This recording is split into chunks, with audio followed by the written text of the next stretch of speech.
both of those heroes are very tanky. It's very hard for Bounty to gank them.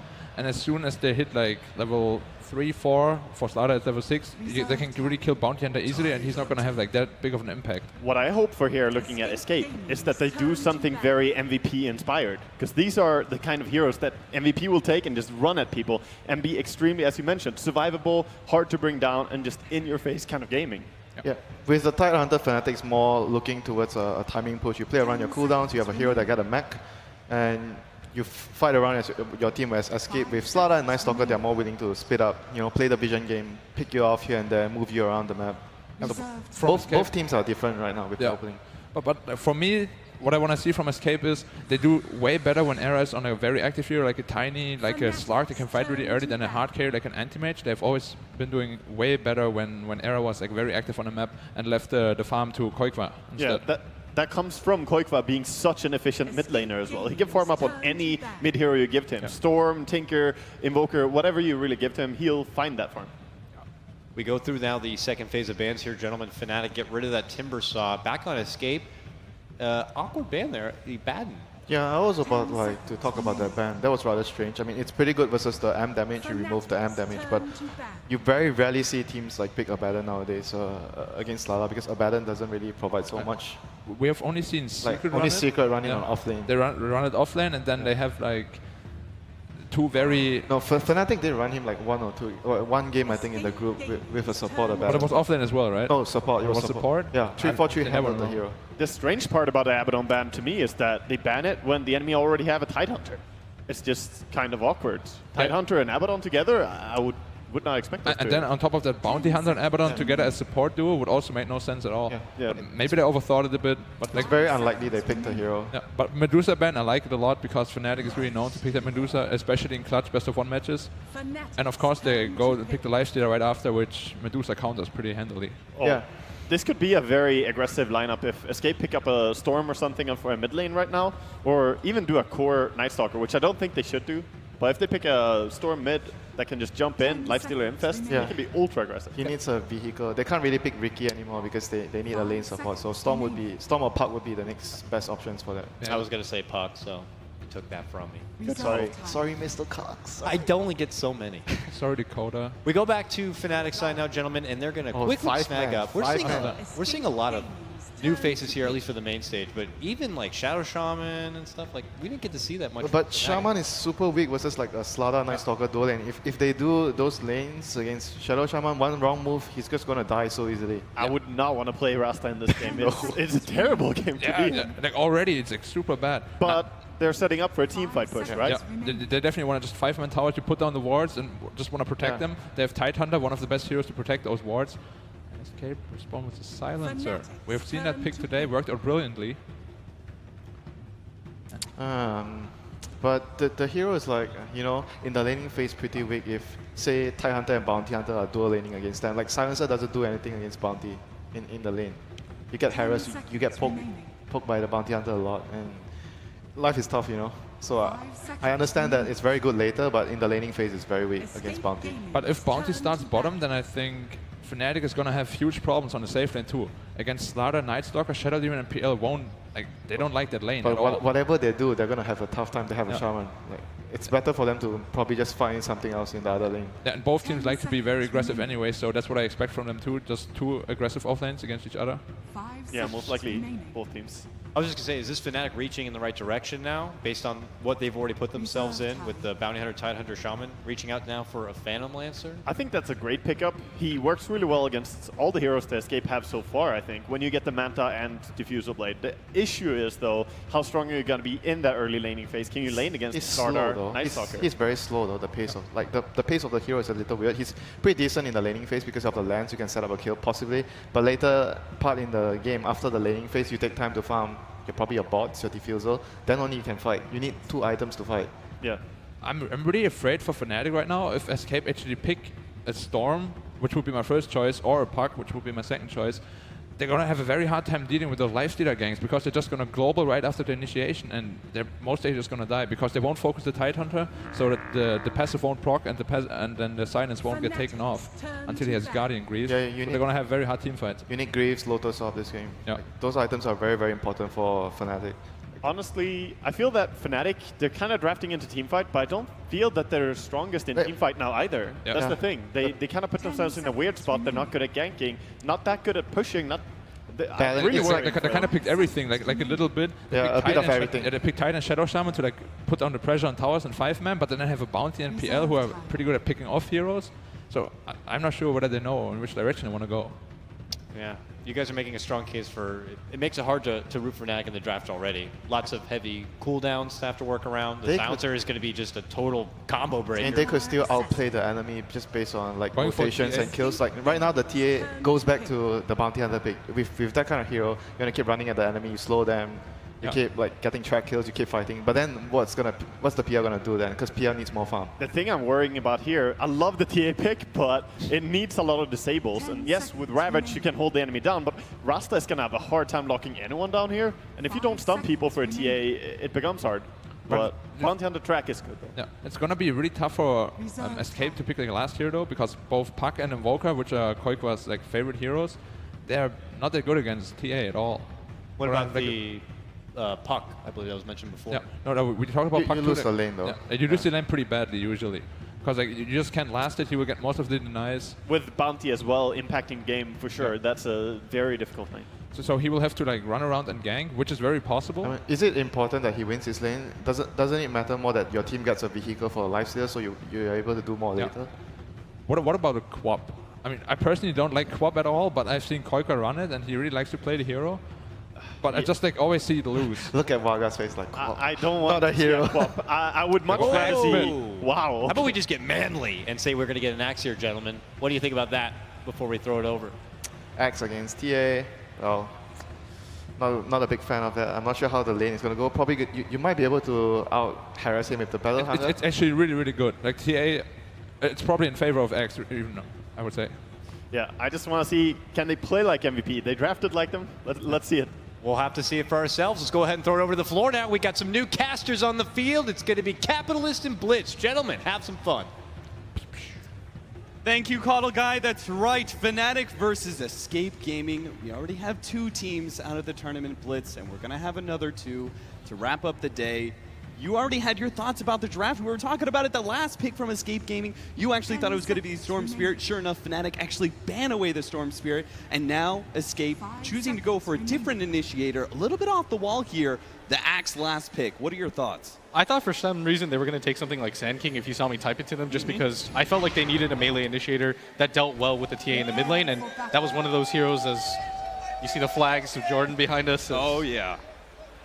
Man, this is going to be a tight one.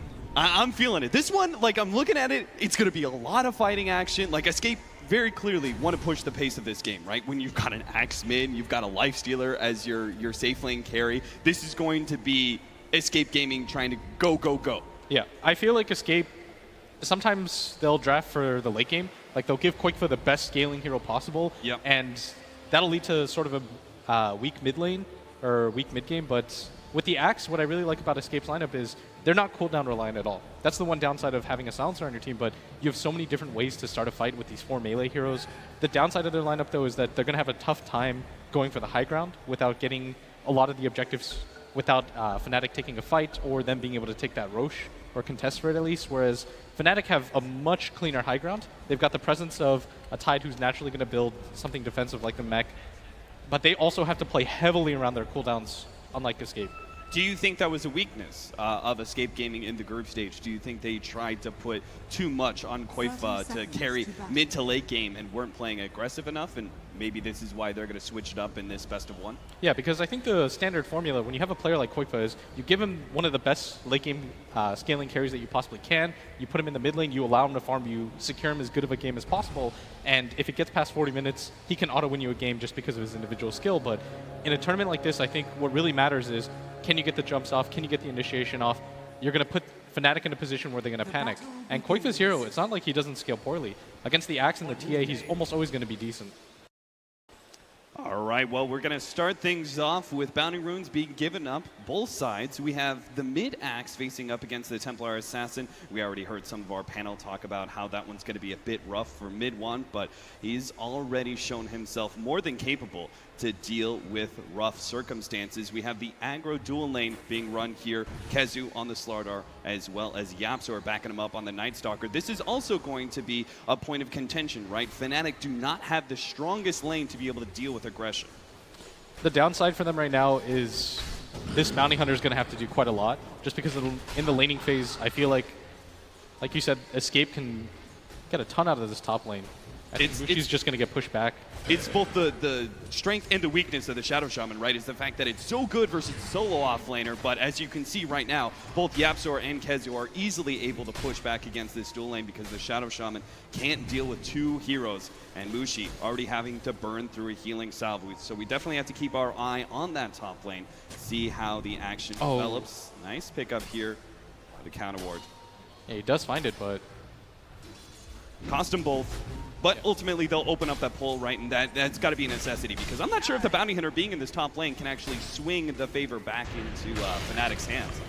Yeah, at bottom, Ohio going to get slowed down a lot. Yeah, he takes a large amount of damage. And he's trying to contest this lane just because it is a lifesteal and a silencer. Trying to do what he can, but Cinderin, don't step into his zone, man.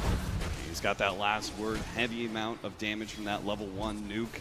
Silencer known to be one of the better support harassers in the game, whether it's because of the fact he's got an orb or the heavy nuke that comes out from last word mid lane. Nice call, mid one. Going to take a large amount of damage. He got a little lucky on the spins. He might have been able to finish off mid one, but as it is, he'll just push the pressure onto mid one. And now mid one actually has to try and get the rest of this CS to start funneling himself a bottle. Hopefully he'll be able to do so underneath this tier 1 tower. Dude, a little lucky. He needed like 4 more spins.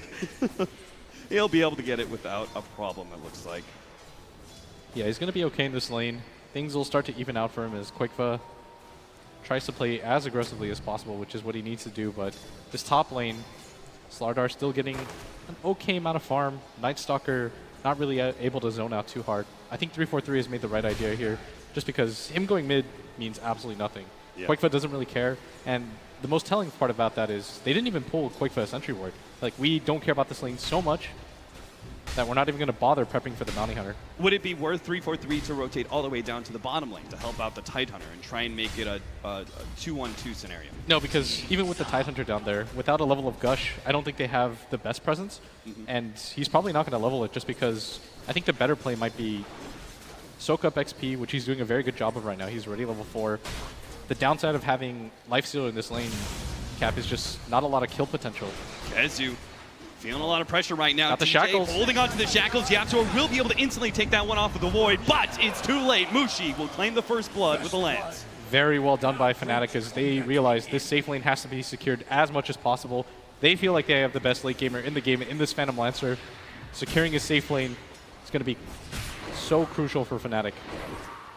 I feel like Kezu's performance on the off lane has been a bit wanting for Escape going into the group stage, and it seems like Escape are identifying that, trying to give him the best laning phase possible by doing this dual lane setup, but it's turning against them now as the Bounty Hunter is making the difference for Fnatic. Yeah, and the big thing right now is Ohio's just kind of punking them at bottom. Like, he doesn't care that this dual lane is harassing him. Silencer's only level 2. Oftentimes you'll see Cinderin pick a hero for himself that can harass heavily or trade hits with the offlaner. Then he simply goes back to the pulling game. But in a game like this, the Tide Hunter just simply doesn't go down, and the downside again of Lifestealer is you can only go through his mana pool once before he's no longer a threat. So they have to kind of pick their spots carefully here, and I think it's going to come from Yapzor making rotations, but because this top lane has gone so poorly, he's only level 2 right now. We are definitely not going to be feeling too much of a presence on Yapzor unless he gets a bit lucky with that 6-minute rune.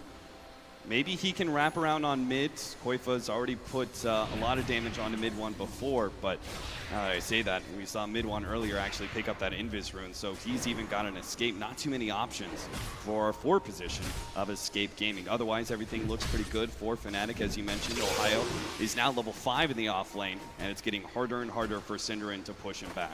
Yeah, they really need this Slardar to have an okay laning phase. That's why they decided to go for this dual lane, because Yapzor's not getting anything. They haven't been able to harass this bottom lane. Ohio's now going to go for the Ancient stacks, which is further going to progress his Templar Assassin's farm. And more importantly, they need this second Blink initiation from Kezu to follow up. because they don't have that much damage otherwise. Now, we have a life stealer in the safe lane for Escape Gaming. When do we see Era start rotating out? Because we've seen life stealers that sometimes sit in their lane and sit in jungle and wait until they have the full out armlet. Others, once they pick up level 6, they immediately jump inside a gank hero and try and put some pressure on the enemy team. What are your thoughts on the life stealer and how should he progress in this game? The problem is he doesn't have that natural vehicle that has farm. Normally you'd see him jump into something like the Slardar, they'd be able to execute a gank. They simply just can't do that because KheZu needs to farm. If one gank goes disastrously, that's kind of the game for him. Like, this is a level 3 Slardar who just picked up Iron Talon, doesn't have boots, is level 3. I mean, I can't even believe I'm reading off those stats because we're rapidly approaching 6 minutes. So in other words, we're going to be seeing a bit more of a slower paced game up until we get those blink daggers out from Escape on both the Axe as well as the Slardar. Yeah, minimum. Maybe you can start rotating the Slardar once he hits 6, but as he is right now, he's not going to lend a lot of pressure. And now they're just going to rotate out of this top lane, which maybe they should have done a little bit earlier because Mushi's getting as much CS as he wants anyways, even with these 2 heroes contesting him. This is dangerous. KheZu will not put himself low enough in that critical range where 343 could potentially pick him off as a bounty hunter. Good timing too, as 343 had just rotated over and spotted him out. Mid lane, 32-5 on the Axe, 38-9 mid one, still doing quite well in this 1v1 matchup. Yeah, I think maybe Fnatic want to just take this top tower, start getting as aggressive as possible, just because this bottom tower, I think it's going to be hard. It's really difficult to gank a life stealer. All he has to do is rage TP out, so maybe this top tower is a little bit safer. They are going to TP 343 back, who should just soak XP bottom, and I think they make the full switch. So you go around behind the tower with the Tidehunter, you secure the tower, you allow your Bounty Hunter to soak level 6 in either mid or bottom, preferably bottom, which now he's going to learn that he should do. And he doesn't even need to carry a TP because it's not necessary for him to do anything pre-track.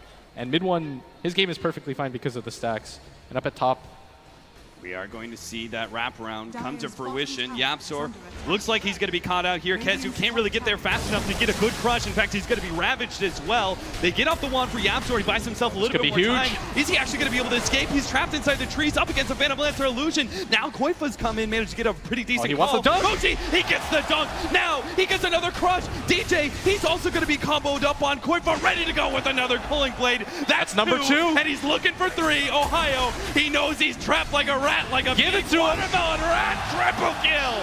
Koifa and the boys turning it around. Escape Gaming. It was looking pretty nasty for them in the laning phase, but it all goes right with the fight up in the top lane. they were so quick on the TPs, able to react instantly as Koifa picks up so much gold. And although their plays, you know, we were able to call it, so were Escape, as they managed to respond perfectly. And now they're going to grab some levels on their heroes. And Fnatic, I mean, they had a really good start to this game, but all of a sudden, Era, who's been uncontested, he's going to take the top of the net worth charts. Yeah, now Era's game could actually speed up quite a bit, right? Because we now have the first vehicle coming online pretty quickly. That Blink Dagger is coming in, but Fnatic are now going to rotate their Phantom Lancer down to the bottom lane, try and put some pressure on him. What is this about? Why don't they just return back to their safe lane and continue to farm away with the PL? I think the difficulty in this is you just want to get DJ some levels. At 9 minutes in, he needs a little bit more farm. As up at top, we're going to watch this as they pop the Ravage. They just don't have enough follow-up damage. Yeah, it's beautiful setup there from Escape Gaming, rotating Koifa in like that and being able to interrupt what was, I mean, as you said, we read it and Escape Gaming read it too. They read the rotation of Fnatic and managed to counter it. The Axe just proves to be too strong. It was it was like an odd rotation because normally you'd see the Tide front line at bottom tower and the rest of the team comes and meets him there. But I think because it's Life Stealer, you're a little bit more deterred from doing that because they have no easy way to initiate on him unless you just blow Ravage out of the blue. Yeah, Life Stealer's just like a little bit too strong in the laning phase, right? So you don't want to try and contest that. Yeah, I think you kind of leave him alone and you make that play for top, but the big thing there is they wanted to be able to take that tower cap so they can just start putting pressure into the Radiant jungle. They're unable to do so now, and Mushi's kind of in a weird position where he's got to continue to rotate because he has to let this DJ Rasta just continue to farm as much as he wants. Yeah, another downside of the roster, right, is that it is a support that is kind of greedy. It requires a lot of levels to be pretty impactful in the mid game. Otherwise, it just turns into tissue and gets ripped apart. Still, though, Fnatic are looking good on mid one. We haven't really talked too much about him, but he's top of the net worth right now, sitting at 4K alongside both the Phantom Lancer and the Axe Lifestealer. Yeah. Pretty good mid-tower push by Fnatic. They don't really have to expend too much to get it, not even the Shadow Shaman wards. They just kind of naturally pick it up, and now I think DJ, because this spell has such a long cooldown, I think you just go for the Roshan and immediately expend it. I'm not sure if Escape can contest it unless this Axe starts making his way down, but whenever you have a high cooldown ability like this, whether it's the Lion Finger of Death or the Shadow Shaman Mass Serpent wards, you just want to place them as fast as you possibly can. This is a very good Roshan attempt by them, especially if it goes unnoticed. Yeah, Escape Gaming seem to have no idea whatsoever. Ohio's already positioning himself in that mid lane pretty aggressively, so he's showing a hero and simultaneously he's also within walking distance of that Roshan pit should Escape find out what's happening and try and contest. But that's not going to be the case here. Roshan will fall shortly, and this will be a big boost for Fnatic. Be able to come back in this laning phase with this Roshan, Aegis in hand, and they still have an Ancient Stack to work through as well. Yeah, this is going to be huge for the TA, who they're clearly prioritizing in farm right now. You see the Bounty Hunter hit 6. I think this is a good time for them to smoke up, get ready, play around the Ravage. We talked about how they need to control this Radiant jungle when you're playing Dire at any point in the game. Now that you have the Aegis, it's very unlikely that Escape take this fight. And so naturally, Escape, they do the opposite, right? Yep. They know invasion's coming into the Radiant jungle. They get out of there. They spend their time in the top lane, and they're going to trade Tier 1 for Tier 1. This is a good move by Escape right now. They're just dodging. They realize, waste that Aegis timer. They're not going to win that fight. Not against the Ravage and the Templar Assassin Aegis. Now, that's not to say they won't try and fight Fnatic at any point, right? Even though it's in Aegis, you can still contest with this pretty early game fast tempo lineup. It just requires a sneakier form of initiation, perhaps. Yeah. And the biggest thing right now is that KheZu just has to continue to farm right now. Well, he's trying to get halfway there. to blink. He's got 1,000 golds. He's got the Tranquil Boots. Unfortunately, he has the sustain, but he doesn't quite have the big gold boost to be really impactful around that 15-minute marker. So his timing will be a bit slower, but fortunately he's got some allies who will be able to make up for it. This is going to be huge. Fnatic 3-man smoke up at top. They know that Escape are in their jungle. If they can't grab anybody out of this, though, this might just waste another minute or two of their Aegis. If they grab just Synderen, it may not even be worth it, but it would still be a track kill. But obviously they want so much more. Synderen picks up the Tranquil Boots and backs out pretty much at the right time here, but KheZu may still be picked He off. cannot afford to die. Oh, they're pinging like crazy. They know they were smoked up. Counter ward being laid out, but a very smart observer ward by Escape Gaming. Knowing that's pretty common warding area, they lay their observer ward right outside. The first fight for Escape is going to be huge because this Slardar just doesn't have enough farm. Their Axe as well is not the best late game scaler like we talked about. He's okay against this lineup, but with the way that Fnatic are geared up to fight, you see this Phantom Lancer, he doesn't go for that MVP Phoenix style boots of travel into just farming, into getting that Diffusal Blade. He's going to pick it up early. He wants to participate in these early fights with his team. Because Escape Gaming is such a momentum-based lineup, right? Like they've got this lineup that needs to be able to win that first fight. So if you just build up stats and try and contest that first fight, if you could stop it, nip it in the bud, Escape Gaming may never be able to really get a good hold on this game. Yeah, you notice that they're going to go for the 4-man smoke here. They're going to do it absent of their Slardar, who they realize just has to continue to farm in this game. And this is going to be one of their better opportunities, especially if they can open up on DJ. But the Yapzor smokes. Yapzor, he gets a little bit too close to the tower, but they will be able to get the jump call onto Ohio. He still has the Ravage ready to go. They try and get the Cooling Blade, not quite good enough, but Ohio will die nonetheless. He doesn't pop the Ravage, thinking it's not going to be a good time. Synderen in behind will be popped by mid one. He's got the Desolator, 3-4-3 on the side, is going to be called up, and that'll be a 2-for-1. It's going to be difficult for them to continue to go as Phantom Lancer's pinging, telling DJ, be careful. They still have the blink available on that Axe. He's got enough HP to make a counter initiation, but clean pick off so far from Escape. Good enough. It was the kind of smoke gank that you wanted to see. They traded away Synderen, but he's a hard 5 position. That's okay. And they also bought KheZu just a little bit more space. A couple more minutes. he will have that Blink Dagger, and then we'll have our double initiators, and Escape can really push the pace of this game. But it is 14 minutes in, and Fnatic are looking quite good for the time being in net worth and experience. All they have to do is play this passively and not let Escape get the right initiation. Yeah, I think the downside for Fnatic right now is that Ohio just doesn't have that mech available to him. He's quite underfarmed as well as up at top, Kezu. Scan goes down. They know 343 is here. This would be a big kill for them. Beautiful time for that one. Putting 343 out of his misery. Ohio is still up there. He has some of his allies coming in. Mid1 is still going to run over. DJ trailing a little bit farther behind. They may not realize, though, this is a full 4-man of Escape. At top, Fnatic, they really want to get into this fight.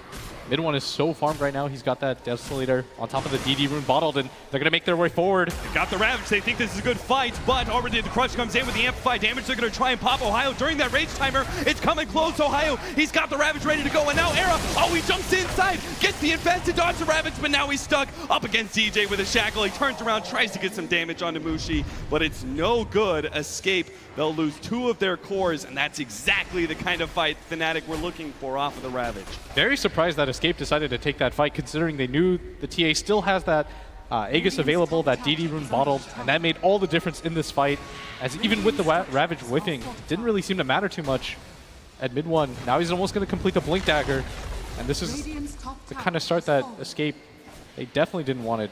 Blink Dagger on him, and the mech rapidly approaching for Ohio. Some big ticket items for Fnatic that can change the sway of this game. And Escape, they've got a very limited time because they're Radiant. Fnatic are a dire side Templar Assassin with the Desolator. Round 2 of Roshan is coming up quick, and it seems unlikely that it's going to go into the hands of Escape unless they're actively winning fights in the next 2 or 3 minutes. Yeah, it's up at top. Mid-1's just going to set a trap, hoping that YapzOr runs into the double meld. He gets the first hit off. He should be able to just blink chase him down. And instead, decides it's not worth his time, as now he's going to go to the right. See if he can get a better angle for it. Hoping that YapzOr just runs through this safer area. And YapzOr instead, he's going to go the long way, or is he? No, YapzOr. Okay, he goes towards the secret shop.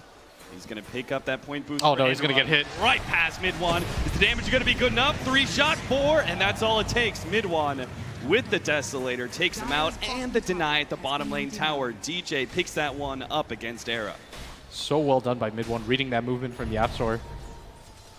And YapzOr, for a second, it looked like he was going to go all the way around, but obviously no way for him to predict that, as he was just trying to push in the mid lane, or the top lane, and now Escape. They're gathered around this Roche pit, but they're a little bit too late for it. They have the Infest up and the Blink Dagger for Kezu, but the Ancient Stack has already been taken. And that's even before the Synderen is so dead. Tries to get out of ward, locked out the Ancients, but it cost him his life, and that one's going to be taken away pretty quickly. Yeah, and the worst part of that is they know where the wards are. That's a fresh one. And if you're losing in a game like this, you can't afford to get dewarded this early in. Things just seem to go from bad to worse for Escape Gaming. We said they had to be a lineup that would push the tempo of the game, but they haven't really gotten their footing whatsoever. We've seen the Blink Daggers. Both of them are up now. We even have a 4-staff for Koifa. Outside of that top lane engagement where they managed to counter the Tidehunter's rotation behind the tier 1 and get that triple kill for Koifa, none of these fights have gone good for Escape. It's just hard for them to take a fight when they know this Templar Assassin is farmed. And more importantly, now that the Tide has the mech and the Ravage level 2 available, I think this is going to be a nearly impossible fight for Escape. Tier 2 seems like it's just going to be given up. Escape will try and push out the top lane as best they can, but Fnatic are just growing that lead. You could just see the confidence. Mid. No, the initiation comes out on Mushi. They will be able to find a pickoff, it looks like, as Mushi, unable to get off any spells, does manage to get off the Doppelganger on the side and will be able to get away with now the mech. Synderen TP's out, barely escaping out of that Shuriken. But they did have to blow the global silence for this as mid-1. Gonna get stunned up, but I think Escape are in full retreat mode as mid-1 jumps forward. No YapzOr, is there gonna be missed? Not a chance. A Shuriken bounces in from 3-4-3. 6-7. The score may look relatively even, but it's anything but in this elimination match between Fnatic and Escape. Fnatic rapidly running away with it. This is pretty massive for them because the global silence is down. They know that Escape aren't that strong. There are Mass Serpent wards available too. I think Fnatic just back off. They immediately go to the Roshan when it spawns, do that, and just allow Mushi to continue to push out all the lanes for yourself and decide to start thinking about the high ground. Yeah, that's pretty smart. Like, a very disciplined play, right, from Fnatic. They could have just gone and tried, oh, let's take that tier 2, but if you get into a fight around that tier 2, you blow Serpent Wards, you blow Ravage, and it doesn't go really well for you, you may end up losing control of Roshan. So much better that they backed out, kept those cooldowns of theirs, and will be able to go for Roche pretty easily. I can't really see how Escape Gaming are going to be able to contest if Templar Assassin is in the Roshan pit with Serpent Wards and the rest of the team is sitting just outside. At some point, though, you have to take a fight against this lineup. I'm not even 100% sure that Escape can hang in the late game, just because they're just not getting a lot of farm progression on their heroes. Once again, Ohio setting himself up in that mid lane, knowing that with the mech and the Ravage ready to go, unlikely to be ganked. He's going to push out that lane and still be within walking distance of the Roshan pit. So this is going to be the big moment for Escape Gaming. Can they get the right initiation to turn the fortune of this game? They're going to get spotted, though, by this Templar Assassin ward. Already. Now they're going to make their move in. Ace Rune, Ohio, daring anybody to go on him. Looks like Roshan is going to go down before anything happens. They've got to get out now. And now the initiation actually going to be coming out from Fnatic. They try and lead with the lands onto the Lifestealer. He just rages it off, and the rest of Escape Gaming will escape, but it comes at a serious cost. Roshan and number 2 Aegis in the hands of Fnatic. Seems like the rest of these tier 2 towers are going to be forfeited at this rate.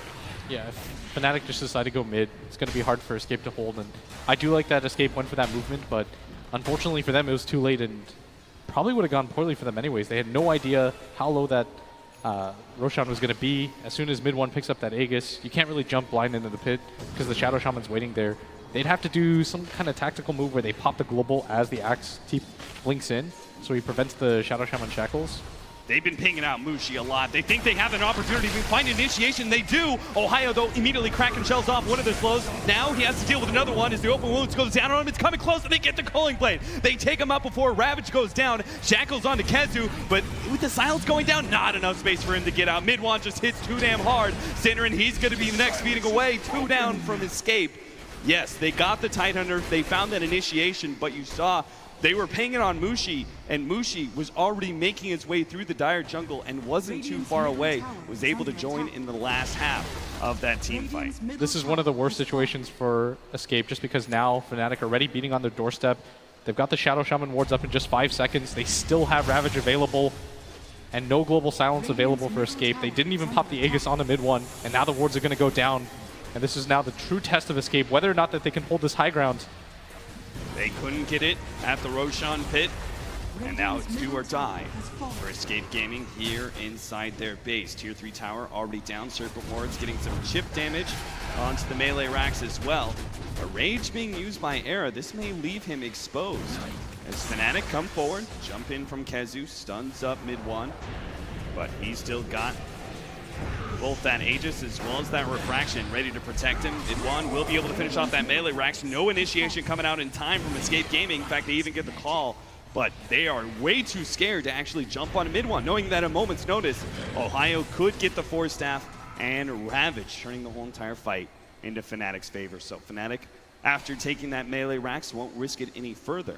Backing out for a moment's notice and reevaluating. Looks like they're going to go for the tier 2 at top lane.